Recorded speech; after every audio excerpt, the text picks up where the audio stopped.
अखिलेश जी कानपुर से। राधे राधे महाराज जी सतयुग में 10,000 वर्ष ब्रह्मचर्य से रहकर दाहिने पैर के बल अंगूठे पर खड़े होकर दोनों हाथ उठाकर मंत्र जप करने से जो फल मिलता था, वही कलयुग में केवल 24 घंटे नाम कीर्तन से उसी फल की प्राप्ति होती है। महाराज जी 24 घंटे किस विधि से जप करें कि उसी फल की प्राप्ति हो? कृपया विधि और निषेध का वर्णन करें। अगर एक दिन के लिए आप ऐसा नियम ले लें कि प्रातःकालीन 4 से लेकर प्रातःकालीन 4 अगले दिन तक बिना कुछ खाए हुए वो 10,000 वर्ष तपस्या कर, तुम 24 घंटे कर लो नाम जप या नाम कीर्तन, तो जो 10,000 वर्ष का वो फल 24 घंटे। कलयुग का बहुत बड़ा प्रताप है, पर कलयुग में मन नहीं लगता। सबसे बड़ी समस्या ये है कि सतयुग आदि में मन बड़ा वो मतलब इतना मन को साधे हुए लोग थे कि कहीं भी मन से भी कोई पाप ना हो जाए। अपना तो अगर मन छोड़ दो तो पाप ही करता रहता है, और मानसिक पाप का भी दंड दिया जाता था। ये तो कलयुग की कृपा कहो कि कल करे एक पुनीत प्रतापा, मानस पुण्य होए नहीं पापा। मानसिक पाप का दंड नहीं मिलता, नहीं और युगों में मानसिक पाप का भी दंड मिलता था। बड़ा सावधानी का प्रसंग है। भगवान परशुराम जी की माता रेणुका जी जब नग्न जी की संध्या का जल लेने के लिए गंगा जी के समीप गई, वहां देखा एक गंधर्व अप्सरा के साथ विलास कर रहा था। बस देखती रह गई। इतने में विलंब हो गया तो देखा संध्या का समय तो निकल गया, अब क्या करें। गई और सर झुका करके जल अर्पित किया।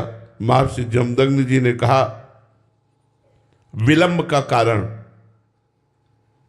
उन्होंने स्पष्ट कहा, मिथ्या भाषण नहीं किया। उन्होंने कहा गंधर्व अप्सरा के साथ केली कर रहा था, उसको देखने में हमारी रुचि हुई, इसलिए अपराध। एक पतिव्रता होकर दूसरे पुरुष के विलास को देखकर तुम्हारे मन में रुचि उत्पन्न हुई, इसलिए तुम दंडनीय हो, अपराधी हो, तुम्हें दंड मिलेगा। अपने पुत्रों से कहा उठो और इसका गला काट दो। किसी की हिम्मत नहीं हुई कि मां का गला काट दे।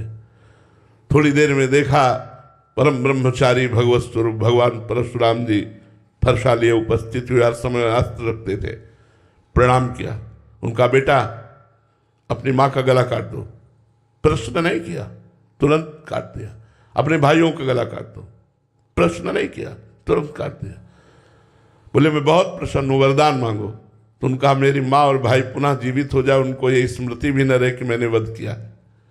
सोचो, केवल गंधर्व और अप्सरा की केली को देखने का दंड दिया कि गला कटवा दिया। आज यहाँ क्या हालत है। भारत है ये धर्म भूमि है, ये ऋषियों की भूमि है। तो कलयुग में मन को समाहित करना बड़ा कठिन है। 24 घंटे मन को एक मंत्र में लगाना, एक नाम में लगाना।